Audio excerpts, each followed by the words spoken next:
오늘 하나님 말씀 보겠습니다.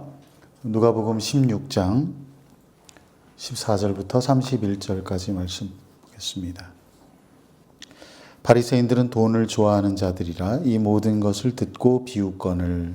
예수께서 이르시되 너희는 사람 앞에 스스로 옳다는 자들이나 너희 마음을 하나님께서 아시나니 사람들이 높임을 받는 것은 하나님 앞에 미움을 받는 것이라.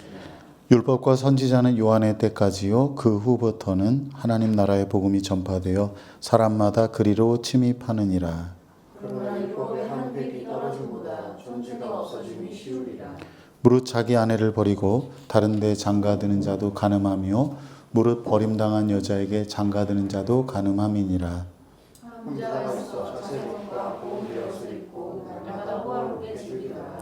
그런데 나사로라 이름하는 한 거지가 헌데투성이로 그의 대문 앞에 버려진 채 그 부자의 상에서 떨어지는 것을 배우려고 하매 심지어 데려와서 그 헌대를 했더라.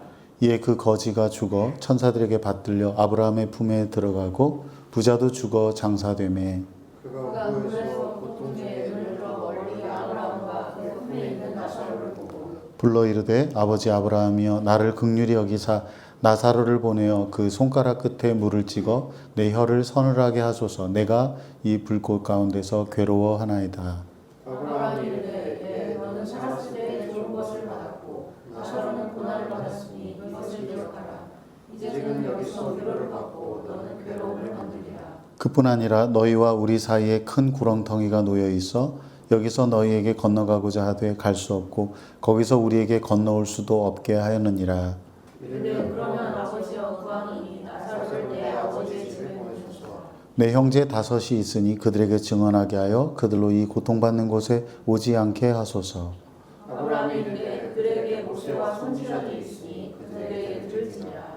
이르되 그렇지 아니하니이다. 아버지 아브라함이여 만일 죽은 자에게서 그들에게 가는 자가 있으면 회개하리이다.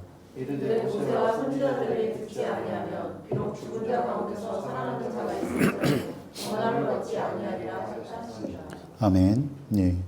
오늘 이 본문 말씀 가지고 부자와 나사로라는 제목으로 함께 말씀 나누겠습니다. 오늘 본문에 나오는 이 부자와 나사로의 비유를 이해하려면은 본문 앞서 나오는 불의한 청지기 비유를 먼저 이해할 필요가 있습니다.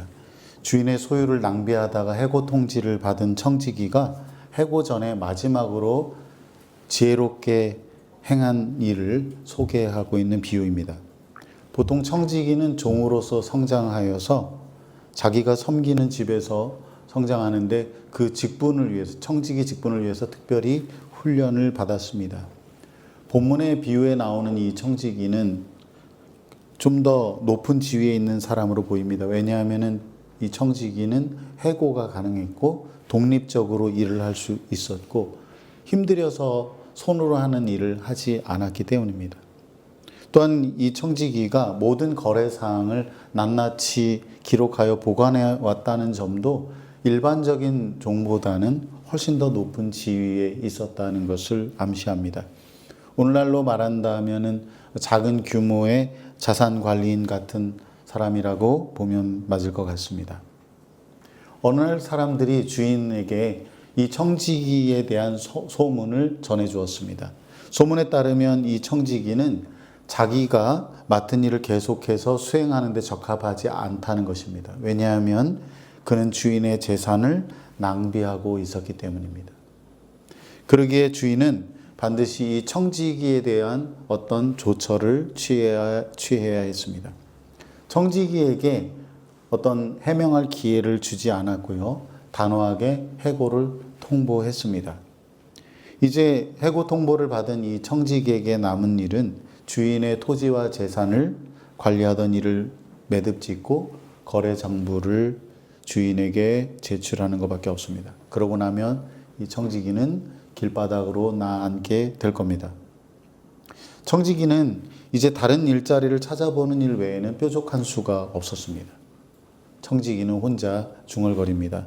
주인이 내게서 청지기 직분을 빼앗으려 하니 어떻게 하면 좋을까? 땅을 파자니 힘이 없고 빌어먹자니 낯이 부끄럽구나.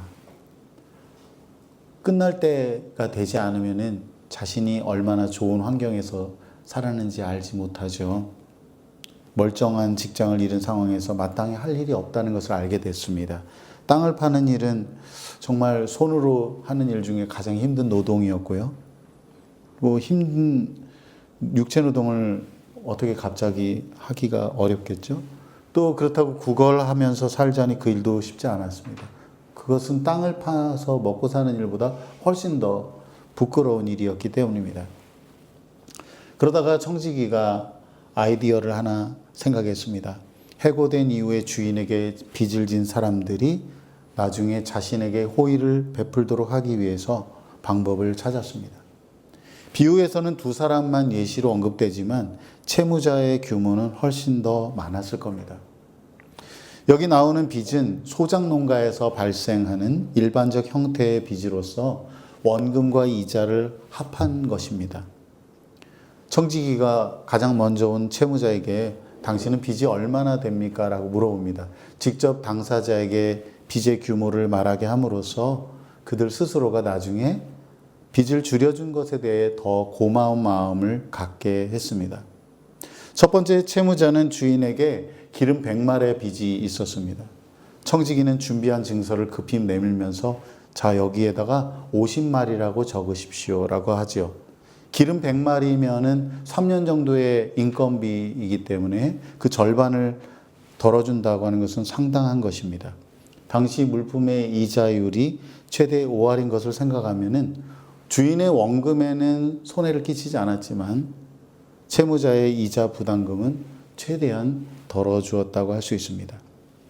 두 번째 채무자가 왔습니다. 그 사람은 밀 100석을 빚졌습니다. 청지기는 그에게 80석으로 증서를 작성하게 했습니다. 기름은 좀 더 비싸서 50%의 이자율이지만은 이 밀과 같은 곡물은 당시 이자율이 20에서 25%였기 때문에 그렇게 기록을 한 겁니다. 그런 식으로 해고 직전에 놓인 청지기는 회계 정산 과정을 통해서 주인에게 막대한 손해를 끼쳤습니다. 그가 이전까지 해고되기 전까지는 자신이 어떤 개인적인 이익을 위해서 주인의 재산을 낭비한 것이라면 이제 그가 낭비한 것은 앞으로 해고된 이후에 자기의 삶을 어떻게 살아갈 것인가 그것을 위해서 낭비를 했다고 할 수 있습니다.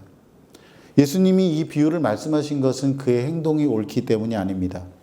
이 비유의 핵심은 그의 행동이 옳으냐 그르냐가 아닙니다. 비유의 핵심은 청지기의 지혜에 있습니다. 그러지 않아도 주인의 재산을 낭비한 청지기가 그 사실을 알게 되었을 때 보통 사람 같은 경우는 어떻게 했을까요? 단순 해고에서 끝나지 않고 그를 감옥에 보내는 그런 결과를 만들었겠죠. 하지만 뜻밖에도 주인은 그 청지기의 행동을 칭찬합니다. 그가 의롭기 때문이 아니라 그가 자기 살 길을 미리 준비하고 지혜롭게 했기 때문입니다. 자신의 해고가 결정된 상황에서 해고 이후의 삶을 타개할 방안을 해고되기 전에 마련했다고 하는 것을 주인이 칭찬한 겁니다. 우리 다 같이 누가복음 16장 8절 9절 말씀 읽겠습니다. 주인이 이 옳지 않은 청지기가 이를 지혜있게 하였으므로 칭찬하였으니 이 세대의 아들들이 자기 시대에 있어서는 빛의 아들들보다 더 지혜로움이니라. 내가 너희에게 말하노니 불의의 재물로 친구를 사기라. 그리하면 그 재물이 없어질 때에 그들이 너희를 영주할 처소로 영접하리라. 아멘. 이 세대의 아들들은 분별할 지혜가 있다. 그렇다면 빛의 아들들은 어떠냐? 예수님은 이 세대의 아들들보다 좀 못한 것 같다라고 말씀하시는 것 같아요. 이 세대가 아닌 하나님 나라에 속한 제자들은 정말 지혜가 있는 것일까? 예수님은 제자들에게 불의의 제물로 친구를 사기라고 하십니다. 이 말은 무슨 뜻이냐면요. 자신들의 현재 행위가 장기적으로 어떤 영향을 끼칠 것인가를 깊이 생각하고 행동하라고 하는 겁니다. 이 생의 안락함보다 영원한 내세를 위해서 너의 불의한 재물을 투자하라고 하는 겁니다. 청지기가 해고 이후에 자신이 빚을 삭감해준 채무자들로부터 호의를 받은 것처럼 하나님 나라가 완성되어서 재물이 없어지는 그때 이 땅에서 불의한 재물로 산 그 친구들로 인해서, 미리 준비한 것들로 인해서 하나님의 환대와 호의를 받을 수 있어야 한다는 겁니다. 예수님의 제자는 모든 일에 충성스러운 청지기로 부름을 받았습니다. 작은 일이든 큰 일이든 불의한 재물을 사용하는 일이든 참된 가치를 지닌 일이든 모든 일이 주님으로부터 맡겨진 것이기에 충성을 다해야 합니다. 이 세상에서 못하면 영원한 그 나라에서 못합니다. 이 땅에서 하나님이 맡겨주신 우리가 불의하다고 말하는 이 불의한 재물을 가지고 제대로 사용하지 못하는 사람은 영원한 하나님 나라에서 주실 그 놀랍고 가치 있는 하나님의 기업을 돌보는 책임을 감당할 수가 없다는 겁니다. 예수님의 제자는 돈을 신뢰하지 않고 자기의 소유를 관대하게 사용하여 도움이 필요한 사람들을 도와줘야 한다는 겁니다. 하나님은 우리가 그렇게 지혜롭게 미래를 대비하라고 하십니다. 이 세상 사람들은 자기가 먹고 살 길이 끊겨서 그 다음에 어떻게 해야 될지를 잘 준비하는데, 하나님의 자녀들, 빛의 자녀들은 과연 이 세상의 재물이 끝나는 그 시대, 하나님 나라가 오는 그 시대를 과연 현재 잘 준비하고 있느냐, 그들이 가지고 있는 현재의 그 소유로, 그 재물로 잘 준비하는 삶을 살고 있느냐 하는 겁니다. 지금 여기서 못하면 거기서 못합니다. 여기서 작은 것도 하지 못하는 사람은 하나님 나라의 큰 것은 정말 불가능합니다. 사랑하는 여러분, 저 여러분 모두가 지혜로운 청지기가 되어서 이 세상에서 불의의 재물로 친구를 사귀고 영원한 하나님 나라를 잘 대비하는 지혜로운 삶을 살기를 바랍니다. 우리 다 같이 본문 14절, 15절 말씀 읽겠습니다. 바리새인들은 돈을 좋아하는 자들이라. 이 모든 것을 듣고 비웃거늘 예수께서 이르시되 너희는 사람 앞에서 스스로 옳다 하는 자들이나 너희 마음을 하나님께서 아시나니 사람 중에 높임을 받는 그것은 하나님 앞에 미움을 받는 것이니라. 아멘. 예수님께서 이런 말씀을 하시니까요. 그리고 특별히 예수님이 마지막에 하나님과 재물을 겸하여 섬길 수 없다. 이 세상의 불의한 재물로 영원한 하나님 나라를 미리 준비해라. 이렇게 말씀을 하시니까요. 바리새인들은 돈을 너무 좋아하거든요. 과부의 재산을 삼키는 걸 좋아해요. 정말 하나님 앞에 철두철미하게 11조하고 막 이런 거 잘하는 사람 같은데, 하나님 앞에 경건한 것 같은데, 돈이 되는 구석이면 어디든지 눈을 밝히고 찾아가서 그렇게 돈을 착취하는 사람이었습니다. 세상의 규칙, 율법의 그 규칙을 잘 아는 사람들이니까 더 쉬웠겠지요. 재물과 하나님을 겸하여 섬길 수 있다는 말씀이 마음에 걸리니까 자기 방어의 차원에서 예수님을 조롱하죠. 웃기고 있네. 요즘에도 불의한 돈에 충성하고 사랑하며 섬기는 사람들이 그렇습니다. 교회를 다니고 있고요. 스스로 하나님 앞에 경건하다고 생각하고 예수 잘 믿는다고 착각하는 사람들이 그래요. 사람들 앞에서 스스로 옳다고 하는 사람들이 그렇습니다. 하지만 하나님은 우리의 마음의 중심을 아십니다. 우리가 정말 하나님을 사랑하는지, 우리가 돈을 사랑하는지 다 아십니다. 예수님은 사람 중에 높임을 받는 그 재물을 하나님께서 가증하게 여기신다고 경고하셨습니다. 그러면서 예수님께서 그들의 위선과 불신앙을 꼬집는 차원에서 말씀하신 것이 바로 부자와 나사로의 비유입니다. 매일 호화롭게 즐기며 살던 한 부자가 있습니다. 그는 자색 옷과 고운 베옷을 입었습니다. 고운 흰색 베옷은 귀족들이 입는 속옷입니다. 거기에 비싼 염료로 물들인 자색 옷을 입었는데 겉옷인데요, 부자들의 사치품이었습니다. 상당한 고가 명품 옷을 입고 살았을 뿐만 아니라 매일 파티와 같은 삶을 누렸습니다. 그의 화려하고 부유한 삶은 돈을 너무나 사랑하고 섬긴 인생의 모습이었습니다. 그에 반해서 나사로는 정말 비참하기 이를 데 없는 거지였습니다. 그는 부자가 집안에서 향락을 즐기는 동안 그의 대문 앞에 버려진 채 있었습니다. 나사로는 부자의 상에서 떨어지는 부스락이라도 얻어먹을까 간절함으로 기다렸습니다. 하지만 그는 그조차 얻을 수 없었습니다. 다만 개들이 와서 그의 상처와 종기를 핥으면서 괴롭혔습니다. 각종 병원균에 감염되는 것은 물론이고 의식적으로도, 율법의 의식으로도 그는 부정한 존재로 취급될 수밖에 없었습니다. 한마디로 말하면 살아있지만 죽은 사람이었습니다. 어쩌면 그에게 죽음은 축복과도 같았을 겁니다. 그는 그렇게 죽었습니다. 천사들에게 받들려 아브라함의 품에 들어갔습니다. 하나님 나라에 들어갔다는 말입니다. 부자는 어땠느냐? 부자는 그 후로도 꽤 오랫동안 부유하게 살았을 겁니다. 그의 장례식조차 성대하게 치러졌을 것이고 그의 시신은 깨끗하게 단장된 새 무덤에 안치되었을 겁니다. 하지만 죽음은 반전을 일으켜서 그를 음부에 내에 던졌습니다. 부자는 그곳에서 극심한 고통에 시달렸고 신음했습니다. 그러다가 눈을 들어서 보니까 거지 나사로가 아브라함의 품에 있는 것을 보았습니다. 음부의 불꽃 가운데서 괴로워하던 그가 아브라함에게 나사로를 보내어 그의 손가락 끝에 물을 찍어 자기 혀를 서늘하게 해달라고 간청을 했습니다. 그러나 아브라함이 단호하게 그의 부탁을 거절합니다. 우리 다 같이 본문 25절 26절 말씀 읽겠습니다. 아브라함이 이르되 예 너는 살았을 때에 좋은 것을 받았고 나사로는 고난을 받았으니 이것을 기억하라. 이제 그는 여기서 위로를 받고 너는 괴로움을 받느니라. 그뿐 아니라 너희와 우리 사이에 큰 구렁텅이가 놓여 있어 여기서 너희에게 건너가고자 하되 갈 수 없고 거기서 우리에게 건너올 수도 없게 하였느니라. 아멘. 이 비유를 오해하지 말아야 합니다. 이 세상에서 잘 살던 사람은 죽어서 고생하고 그 반대로 힘들고 고통스럽게 살았던 사람은 거기서 잘 지낸다 그런 뜻이 아닙니다. 부자는 이 생에서 재물이 줄 수 있는 것을 누리고 살았고요. 나사로는 재물이 없어서 고난을 받았지만 재물이 없어질 그때에는 상황이 달라진다는 거예요.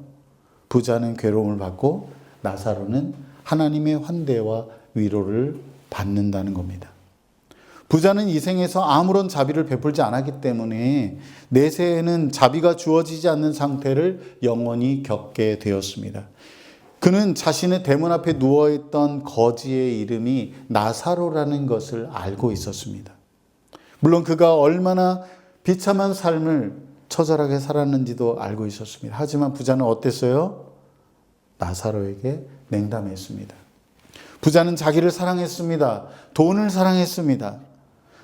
예수님이 앞서 비유에서 말씀하신 대로 표현한다면 불의의 제물로 미래를 위해 전혀 준비하지 않은 그런 삶을 살았습니다. 오늘날 많은 사람들이 그렇게 살아가지요.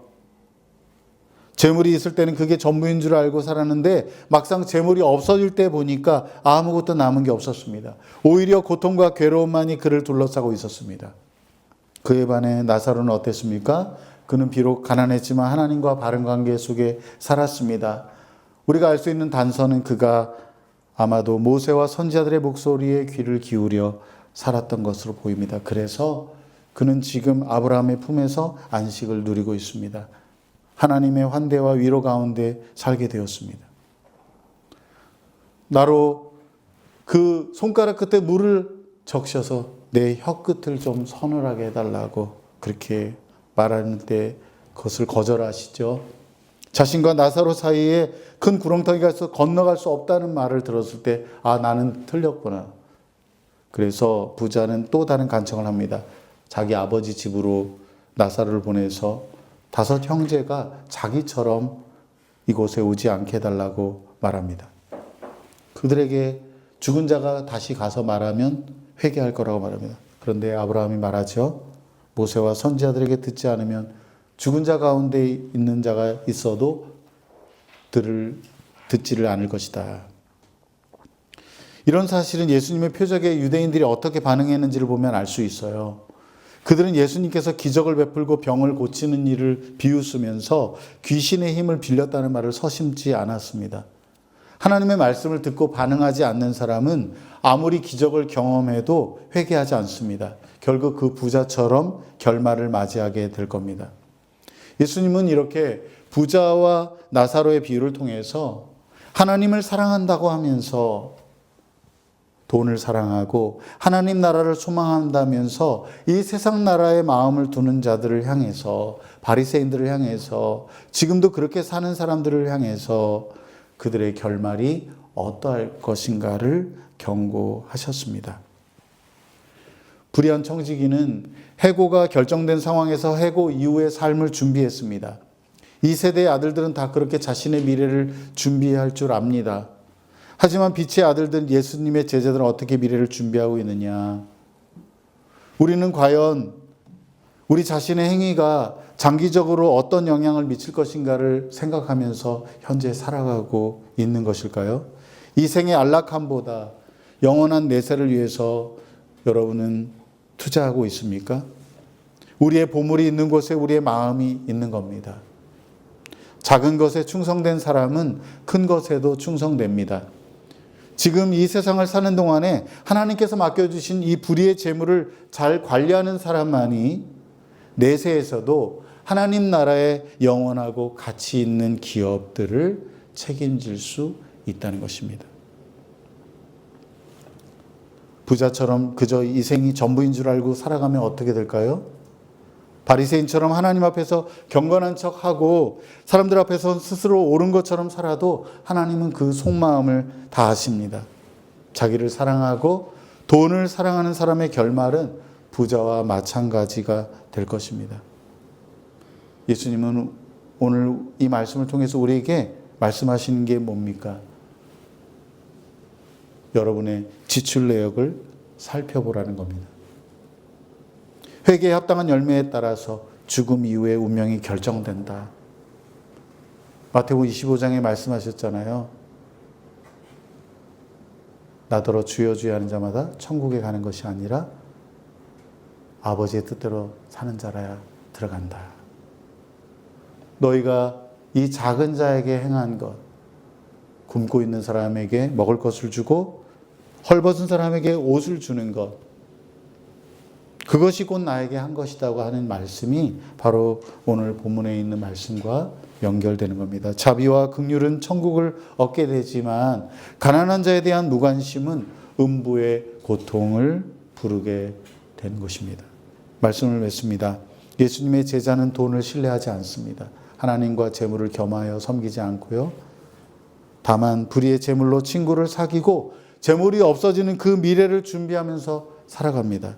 자신들의 돈을 관대하게 사용하여 도움이 필요한 사람들을 돕습니다. 우리 모두가 지혜로운 청지기가 되어서 없어질 재물로 영원을 사게 되기를 바랍니다. 그래서 그날에 우리 하나님의 환대와 호의를 받는 복을 누리게 되기를 주님의 이름으로 축복합니다. 우리 기도하겠습니다.